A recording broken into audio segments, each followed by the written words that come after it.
महादेव।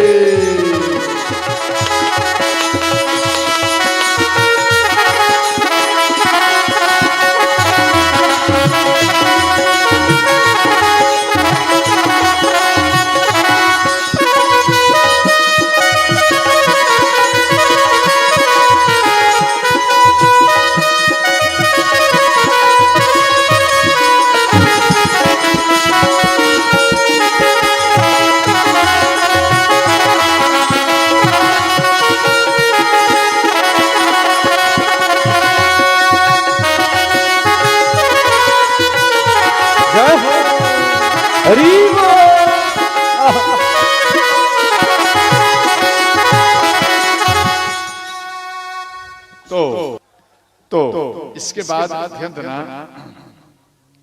यहां पर कहने लगे आप हमें बता, ध्यान देना जे आप मां सीता के कुछ सुधी जानती माता? बोले भगवान मां सीता एक बार कुशध्वज मुनि, कुशध्वज ऋषि वो वेदों का उच्चारण कर रहे थे, तो वेद का जो मंत्र का उच्चारण किए, उस वेद के मंत्र से एक कन्या प्रकट हो गई और उनको अपना बेटी बनाकर रखे, उसका नाम रखे वेदवती। तो जब कुशध्वज मुनि जब शरीर का त्याग किए तो वेदवती ये विष्णु भगवान का जाप करने लगे। कुशध्वज का इच्छा था विष्णु भगवान के वेद मंत्र का उच्चारण किया, इसलिए कन्या प्रकट हुई है, इसलिए अपनी बेटी का विवाह विष्णु भगवान से ही कराओ। पिता मर गए, पिता के वचन को पूरा करने के लिए वेदवती तपस्या करने लगी। आकाश मार्ग द्वारा रावण आ रहे हैं और वेदवती को देख लिए और आकर कहता है लंकेश कि आप किस लिए तपस्या कर रही हो? बोले विष्णु भगवान को पति रूप में पाने के लिए। तो लंकापति रावण कहते हैं आप विष्णु भगवान को पाओगे और तपस्या करना पड़ेगा कठोर, एक काम करो पति के रूप में हमको वरण कर लीजिए और आपको तपस्या करने की भी आवश्यकता नहीं होगी। तो वेदवती मना की तो रावण केस पकड़ ली।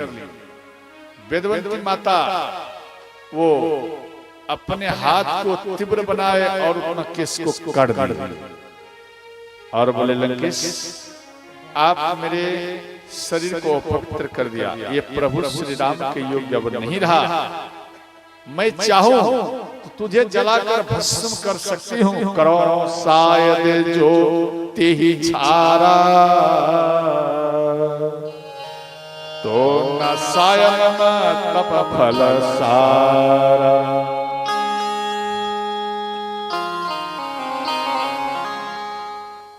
कोई दूसरे को अगर श्राप दे देता है, श्राप कभी कभी देखना माता माता में लड़ाई हुआ,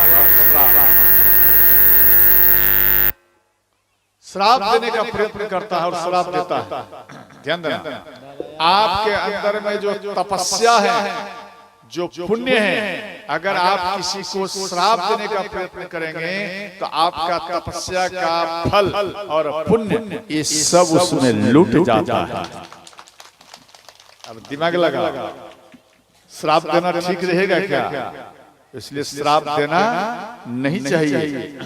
इसके बाद ध्यान देना, तो यहाँ कहती है वेदवती कि मैं चाहूं तो आपको जलाकर भस्म कर सकती हूँ श्राप देकर, परंतु हम नहीं दूंगा, क्योंकि मेरा जो तपस्या का जो फल हमको मिला है वो फल मेरा मिट जाएगा और ऐसे भी यह शरीर अब भगवान के योग्य नहीं रहा, इसलिए जाओ तेरा मृत्यु का कारण स्वयं मैं बनूंगी। इतना कहकर वेदवती वो अपने शरीर को अग्नि प्रज्वलित कर उसे जलाकर भस्म कर ली। और मां सबरी कहती हैं भगवान तासु अंसस्य में मिलो वह पहुंची बन रावण अपने निधन हित सोले गयो चुरा। यहां कहते हैं रावण अपने मृत्यु को ले गया है। रावण मां सीता को नहीं ले गए, रावण अपने मृत्यु को लंका लेकर गया है। और इसी जो मां सीता को ले गया अपना मृत्यु को, और रावण का अब मृत्यु अवश्य होगा। वो अपने काल को लेकर गया। तो भगवान राम कहते हैं आप ये कैसे जानती हैं माता? तो यहाँ मां सबरी कहती हैं प्रभु मतंग ऋषि अर्थात हमारे गुरु जी ये बात कहकर चले गए। यह मैं सुनी गुरु मुख बानी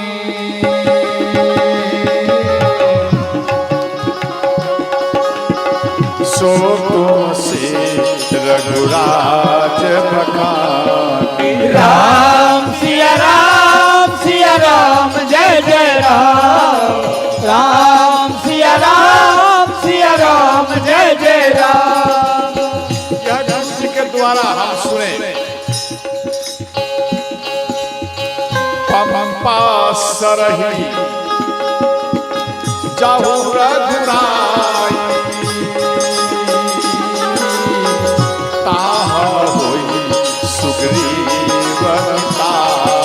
राम सिया राम जय जय राम। राम सिया राम जय जय राम। हर महादेव।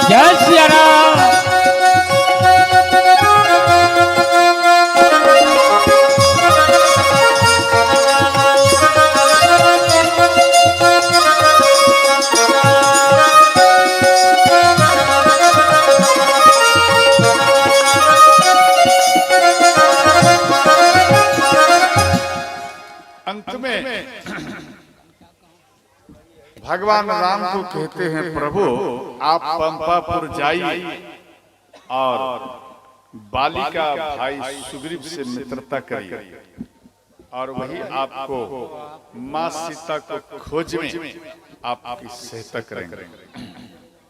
और इधर मां ध्यंदना मां सबरी अपने शरीर को भगवान राम का याद कर और वो अग्नि प्रकट की और अंत में श्रोता भागवत धाम को प्राप्त कर गए। उमा कहु में अनुभव अपना सत हरि भजन जगत सब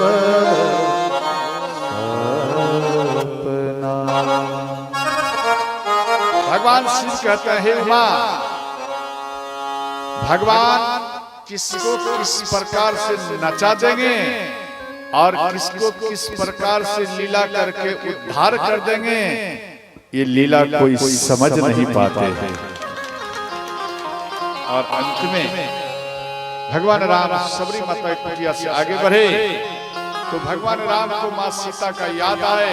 वृक्ष को पकड़कर भगवान राम रोने लगे, सीते आप मुझे छोड़कर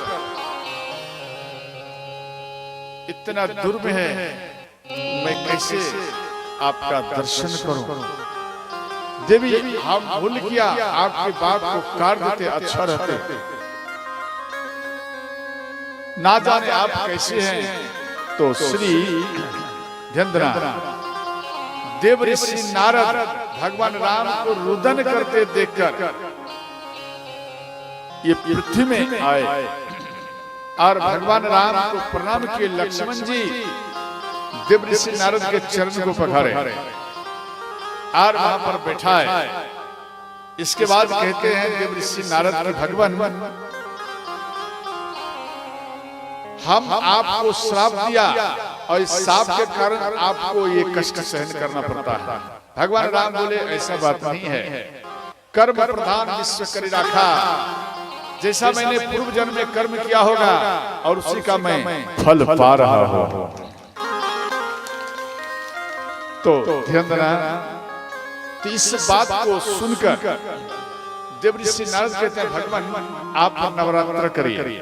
तो उन जगह में श्री भगवान राम नवरात्र किए और उनका पुरोहित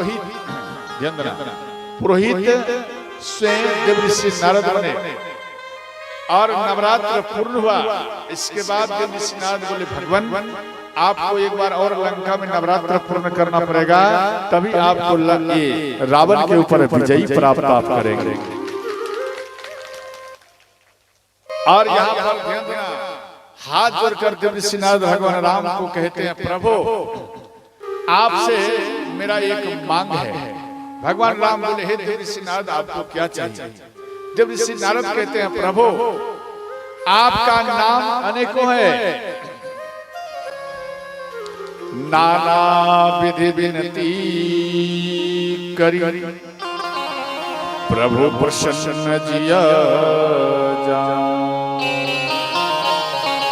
नारद बोले बचन तब जोई सरो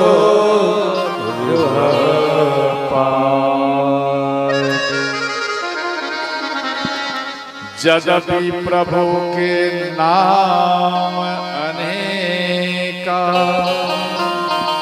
श्रुति का अधिक एक का। प्रभु आपका नाम अनेक है, हजारों है, करोड़ों है, और इन हजारों करोड़ों नाम में से हमें आपका राम नाम श्रेष्ठ हो, यही हमें वर चाहिए। सबसे श्रेष्ठ राम नाम है। कोई सा ग्रंथ का याद करिए, राम शब्द अवश्य आए। भगवान बोले ठीक तथास्तु। इसके बाद ध्यान देना, भगवान राम आगे बढ़े तो ऋषि मुख पर्वत के पास में आए और कपि नल नील पर्वत पर देख रहे थे भगवान राम को। जाकर सुग्रीव जी को बताए, सुग्रीव जी घबराए, हनुमान जी को बोले आप जाइए और ये दोनों वीर का पता लगाइए। अगर मेरे भैया बाली भेजे होंगे हमको मारने के लिए तो आप इशारा कर देना, हम इन पर्वत को भी छोड़कर भाग जाऊंगा। हनुमान जी विप्र रूप धारण कर आए, विप्र मन ब्राह्मण, और भगवान राम ब्राह्मण समझकर प्रणाम किए। तो हनुमान जी कहते हैं कि आप कौन हैं? भगवान राम बोले हे विप्र, अयोध्या के राजा महाराज दशरथ जी के पुत्र में राम हूँ। मेरे भैया ये लक्ष्मण है, हमारी पत्नी सीता थी, ना जाने कोई दैत्य उनको लेकर चला गया है, इसलिए अपनी पत्नी को ढूंढने के लिए सहारा की जरूरत है और महाराज सुग्रीव से मुझे मिलना है और मुझे उनसे मित्रता करना है। हनुमान जी इस बात को सुनकर वो तुरंत अपना रूप को, ध्यान देना, ये ब्राह्मण का जो रूप बदले थे इसको मिटा दिए। हनुमान जी अपने रूप में आए और भगवान राम के चरण में गिर गए। बोलो बजरंग बली की जय। हनुमान जी प्रभु श्री राम के चरण में गिर गए, बोले प्रभु क्षमा करिएगा, हम आपको पहचान नहीं पाए। महाराज सुग्रीव इसी पर्वत पर रहता है, प्रभु आप इस पर्वत पर चलिए। भगवान राम ध्यान देना, भगवान राम पैदल में जा रहे थे। भगवान राम कहते हैं, श्री हनुमान जी कहते हैं, भगवान ये पर्वत बहुत ऊंचा है, टाइम लगेगा, चरण दुखेगा, एक काम करिए आप मेरे कांधे में दोनों भाई बैठ जाइए। श्री भगवान राम दाएं कांधे में बैठे और वाम भाग में श्री लक्ष्मण जी बैठे और जय श्री राम किए और नीचे से ऊपर उड़ गए सज्जनों।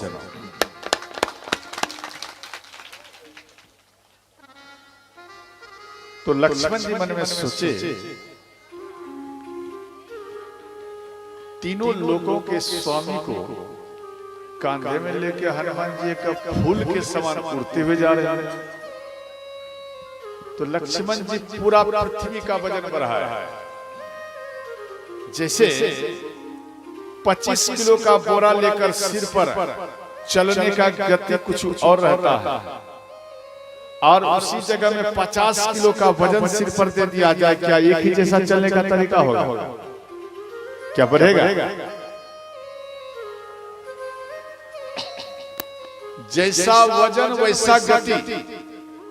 25 किलो का वजन आराम से चलेंगे लेकर, और उसी जगह 50 किलो का दे दिया जाए तो सीधा डबल आपका चाल होगा। और उसी जगह में 1 क्विंटल का दे दिया जाए तो आपका 4 पॉइंट आपका चाल बढ़ जाएगा। उसी प्रकार हनुमान जी का और गति बढ़ते जाए, जितना वजन बढ़ावे उतना गति बढ़े। अतुलित बल धामा, अर्थात हनुमान जी के अंदर में कितना बल है यह हनुमान जी को भी मालूम नहीं है, उनको भी मालूम नहीं, पता नहीं ये काम कर पाऊंगा या नहीं, ये भी मालूम नहीं था। और भगवान राम के पास आए और अपना दुख भगवान राम सुनाए और सुग्रीव जी अपना दुख सुनाए। कथा तो संक्षेप करना पड़ेगा। अंत में दोनों मित्रता हुए। इसके बाद ध्यान देना, तो भगवान राम कहते हैं, मित्र सबसे पहले मैं आपके कष्ट का हरण करूंगा, क्योंकि दोनों को एक ही दुख है। हमारी पत्नी को कोई हरण कर ले गया और आपकी पत्नी को भी बाली हरण कर रखा है। दोनों का कष्ट एक समान। पहले मैं आपके संकट का हरण करूंगा। सुग्रीव जी प्रणाम किए, कहते हैं प्रभु तो इतने में भगवान राम कहते हैं, मित्र क्या आप सीता के बारे में कुछ जानते? बोले भगवान राम राम हा राम पुकारी, हम ही देखी दिन पटरा। ध्यान देना, यहाँ पर दिया गया कि प्रभु हम इस जगह में राम राम जाप कर रहे थे, परंतु आकाश मार्ग द्वारा एक निशाचर वो पुष्पक विमान पे लेके जा रहे थे और कोई स्त्री थी, परंतु वो हमें देखकर आभूषण गिरा दिया। तो श्री भगवान राम बोले उस आभूषण को लाया जाए। भगवान राम के पास में श्री सुग्रीव जी दिए। तो श्री सुग्रीव जी यहाँ पर भगवान राम कहते हैं, भैया लक्ष्मण क्या आप इन आभूषण को पहचानते हैं? मांग का था और बाजू का था, कमर का था, ये सब इनको दिखाए। लक्ष्मण जी कहते हैं, ना हम जानामि केयुरे, ना हम जानामि कुंडले, नुपुरे त्वभिजानामि नित्यं पदाभिनंदनात्। यहां पर दिया गया ना हम जनामी केयुरे, अर्थात ये जो आभूषण आप दिखा रहे हैं हम नहीं जानते। माँ सीता अर्थात हम जब जल में स्नान करके आते थे, लक्ष्मण जी कह रहे हैं हम जब जल में स्नान करके आते थे तो सीधा माँ के चरण में हम प्रणाम करते थे, और आज तक माँ सीता के चरण से ऊपर कभी मैंने दर्शन नहीं किया। ऐसे भाई लक्ष्मण होते हैं जो अपनी भाभी को कभी ऊपर में दर्शन नहीं किया, देखा, परंतु उस प्रकार से देखा जिस प्रकार एक बेटा अपनी माँ का दर्शन करता है।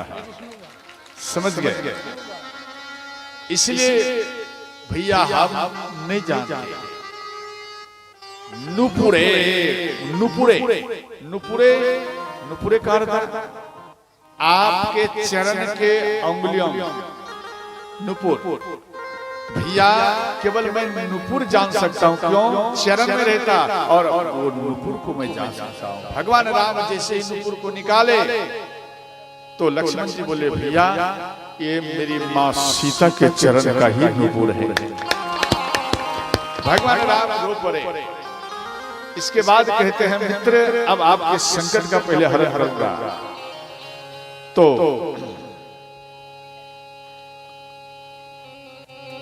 आप हमें ये बता, आप दोनों भाई का लड़ाई कैसे हुआ? यहाँ कहते हैं प्रभु मैं दानव का 2 बेटा था, मायावी और दुदुम्भी। दुदुम्भी ब्रह्मा जी का तपस्या करके अपार बल पाए, सहस्त्र हाथी का बल पाए, तो समुद्र देव से लड़ने के लिए गए, समुद्र देव हार गए।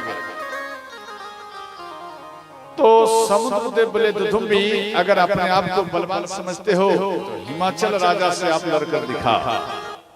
तो दुदुम्भी लड़ने के लिए आए, हिमाचल राजा भी हार गए। तो हिमाचल राजा कहते हैं अगर अपने आप को आप समझते हो बलवान, एक काम करो, आप ध्यान देना, आप बाली से लड़कर दिखा, उससे जीत लोगे तब मैं जानूंगा तू बलवान है। बाली के पास में आए, दोनों में भयंकर युद्ध हुआ, और बाली इनके दोनों चरण को पकड़कर फाड़ दिए, और आधा दक्षिण दिशा की ओर फेंके, तो दक्षिण दिशा में भूमि लाल हो गई। लाल भूमि है ना, लाल हो गया, ललमटिया जो कहते लाल हो गया। और एक भाग उत्तर दिशा की ओर फेंके तो ऋषि मुख पर्वत था, और उस पर्वत में मतंग ऋषि, ध्यान देना, वहां पर हवन इत्यादि मौन धारण करके वो तपस्या करते थे। तो जैसे ही उनके हवन में, उनके पूजा में बाधा हुए तो मतंग ऋषि श्राप दिए, बोले अगर आप इस पर्वत पर चरण बाली अगर रखेंगे तो वो जल करके भस्म हो जाएंगे। ये श्राप दिए। तो अंत में इसी कारण बाली भैया इस पे नहीं आता, और दुदुम्भी भी मर गया। अपने भाई के मृत्यु को सुनकर मायावी आया, भैया बाली को ललकारे, और मायावी भाग गए, एक गुफा में अंदर घुस गए। तो बाली भैया अंदर में जा रहे हैं, तो हम वहां पर मना किए। तो बाली बोले कि भैया आप इन गुफा के बाहर में रहिए, 1 मास अर्थात आप 15 दिन तक इंतजार करना। अगर हम बाहर आया तो समझ लेना ठीक, अगर नहीं आया तो समझ लेना तेरा भैया बाली मारा गया। अब मायावी से बाली अंदर में युद्ध कर रहा है। तो 1 साल से अधिक बीत गया। तो 2 योद्धा जब लड़ता है तो दोनों का रक्त बहता है, तो बाली का भी रक्त बहने लगे। तो सुग्रीव जी जान गए और अंत में गुफा को बंद कर दिए कि मेरा भैया बाली मर चुका और ये मायावी बाहर आएगा और हमारे ऊपर हमला करेगा, इसलिए गुफा को बंद की। और सुग्रीव जी नगर में आकर सारा बात बताया और नगरवासी उदास हो गए, मां तारा रोने लगी। समाज का व्यक्ति मीटिंग कर सुग्रीव जी को राजगद्दी में बैठाया और उधर बाली मायावी को मारकर और गुफा के शिला को हटा दी और घर में आया। तो यहाँ पर अपने भाई को देख लिया, राजगद्दी में इनको क्रोध आया और सुग्रीव जी को गदा का प्रहार किए। सुग्रीव जी अपनी पत्नी को लेकर भागने लगे तो रुमा के हाथ को बाली पकड़कर अपना महल में अपने कमरे में इसको बंद किए और सुग्रीव जी को गदा का प्रहार करते हुए इसको भगा दिया। सुग्रीव जी प्राण बचाकर भाग गए। ये बात सुनकर भगवान राम उदास हो गए। प्रभु मैं बार बार प्रयत्न किया परंतु मेरे भैया हमें जैसे ही जान जाए और वो हमें उन जगह में जाकर हमको पिटाई करते थे और हम प्राण बचाकर भागते रहे। और आज ये शापित पर्वत है, ऋषिमुख पर्वत, तो हम यहाँ सुरक्षित महसूस करता। इसके बाद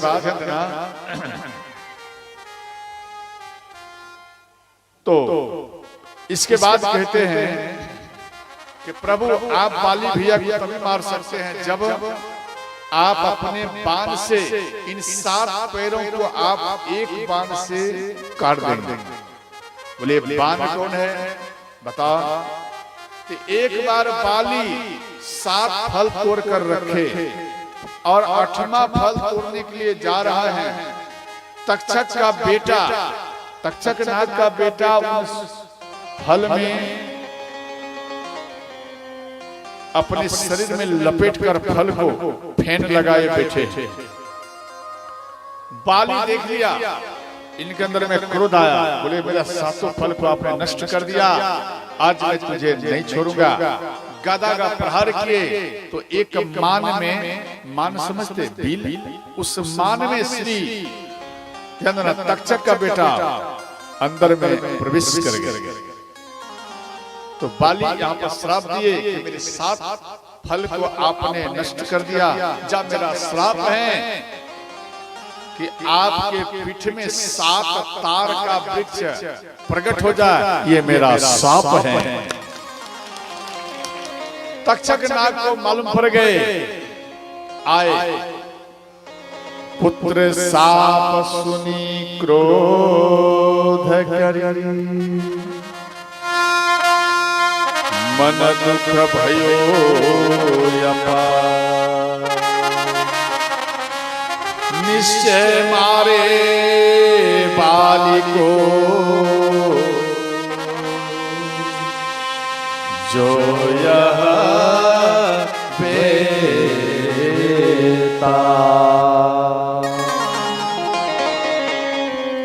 यहाँ पर तक्षक नाग ने शाप दिए, जो इस तार को एक बाण से काट के गिरा देगा वही व्यक्ति बाली को मार सकता है, वरना नहीं मार सकेगा। तक्षक नाग अपने बेटा को सुरक्षित कर लिया। भगवान राम बोले रुक जा, एक बाण में इसको मैं अभी काट देता हूँ। भगवान राम जैसे ये शिव जी का याद किए और बाण को जैसे ही छोड़े, एक ही बाण में 7 पैर के वृक्ष को काट दिए सजा।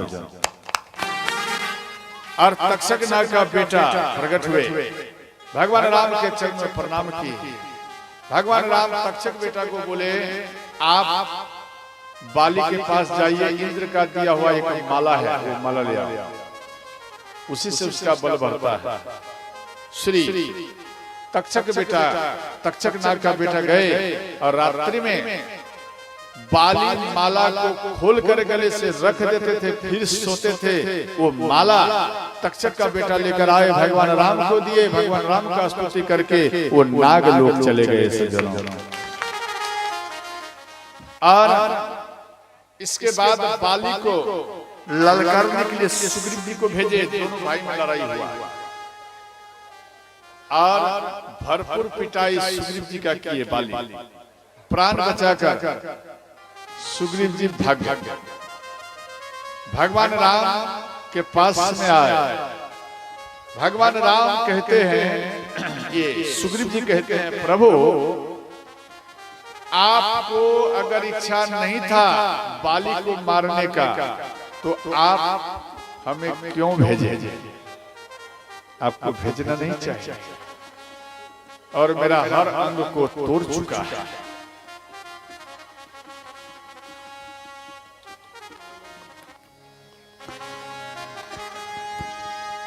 मैं जो कहा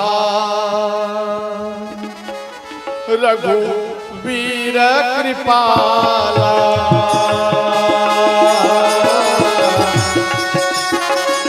बंद न हो मोर यह काला। राम सिया राम जय जय राम। राम सिया राम जय जय राम। हर हर महादेव।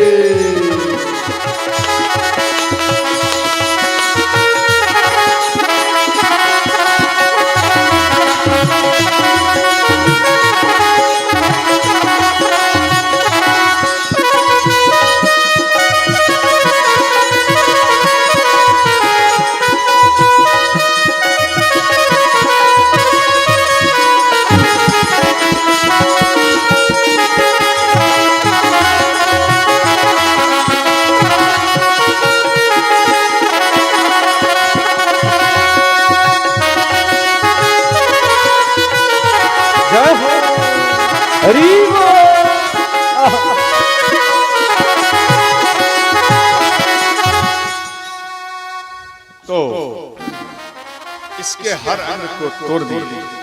यहाँ रो रहे हैं, प्रभु अगर आपका इच्छा नहीं था मारने का तो आप क्यों भेजे?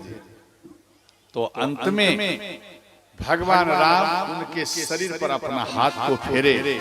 इसका जितना पीड़ा था वो सब समाप्त हो गया। भगवान राम बोले, सुग्रीव जी आपको कैसा लग रहा है? बोले, प्रभु ताजा जैसा महसूस हो रहा है। बोले, कोई पीड़ा? बोले, कोई पीड़ा नहीं। कोई कष्ट? बोले, कोई कष्ट नहीं। भगवान राम कहते हैं, मित्र आप दोनों का रूप एक जैसा था इसलिए हम बाण नहीं चला। तो सुग्रीव जी बोले, प्रभु आप इतना जान लेना चाहिए आपको कि जो पीट रहा था वो बाली है और जो पिटाई खा रहा था आपका मित्र सुग्रीव था। भगवान राम बोले, हमें क्या पता आप इतना पीटेला, हमें क्या मालूम। तो अंत में बोले, मित्र आपको कहीं कोई पीड़ा तो नहीं? बोले, कोई पीड़ा नहीं। तो भगवान राम कहते हैं, अगर आपके भैया बाली के अंदर में आपको मारने का सामर्थ्य है तो इस राम के अंदर में आपको बचाने का भी सामर्थ्य है। एक माला उनके गले में पहनाया। बोले, मित्र आप जाइए। और इन दोनों में फिर युद्ध हुआ, भयंकर युद्ध हुआ। और इतना भयंकर युद्ध हुआ, इतना हुआ, ध्यान देना कि भगवान राम जो माला पहराए थे सुग्रीव जी को, तो इनके अंदर में कुछ पावर आ गया। बाली 3-4 बार सुग्रीव जी के गादा से गिर पड़े। अब जैसे ही गिर पड़े सुग्रीव जी के अंदर में अभिमान आ गया। अब तो मैं गदा से ही मार दूंगा, प्रभु की आवश्यकता नहीं होगी, अब हम ही मार देंगे। अब भगवान राम की जरूरत नहीं है, अब तो हम ही फाइनल कर देंगे। इनके अंदर में अभिमान आ गया।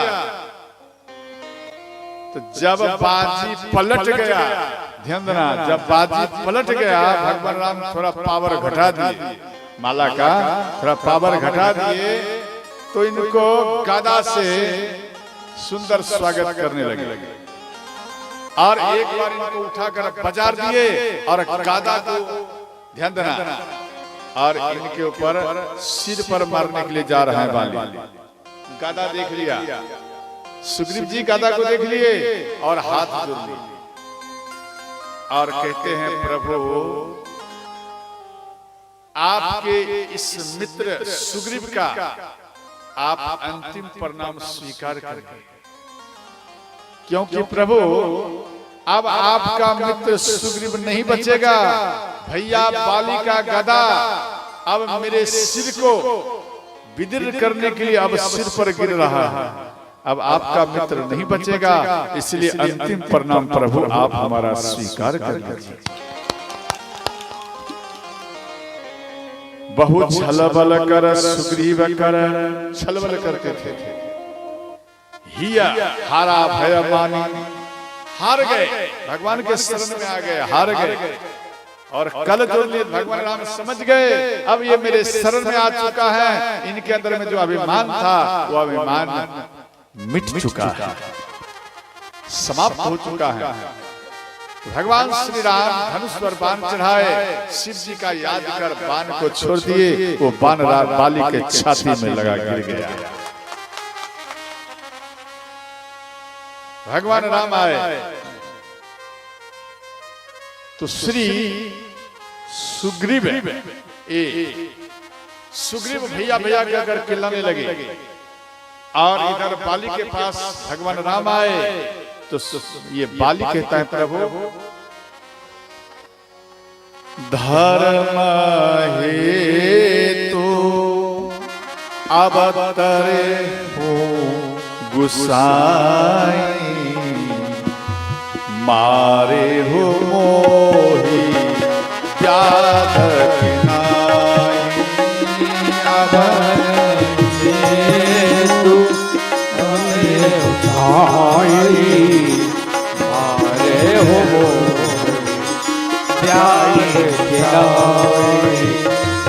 प्रभु मैं आपका बैरी हुआ और मेरा भैया सुग्रीव आपका मित्र हुआ,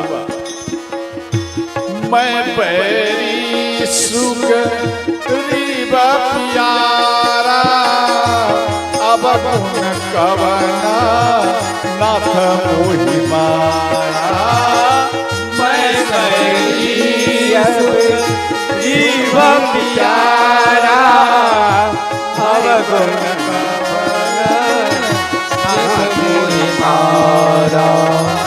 सीताराम सीताराम सीताराम सीताराम सीताराम सीताराम सीताराम सीताराम जही विधि तेरा तही विधि रही, जही विधि तेरा तही विधि रही। भगवान आप हमको क्यों मारे, मेरा दोष क्या था? भगवान राम कहते हैं कि बाली आप अपना दोष की बात करते हो, अरे आपके छोटे भाई की पत्नी 4 रूप में जानना चाहिए, छोटे भाई की पत्नी 4 रूप में बड़े भाई को देखना चाहिए। पहला है भाभो, दूसरा है भगिनी, बेटी और बहन, समझ गए? 4 रूप में छोटे भाई की पत्नी बड़े भाई को देखना चाहिए। और आपने ऐसा नहीं किया, आपने उनके साथ में ध्यान देना एक पत्नी जैसा व्यवहार किया, इसलिए सबसे बड़ा आपने अपराध किया, इसलिए बाली मैं तुझे बाण मारा, इसलिए तेरे अंदर में पाप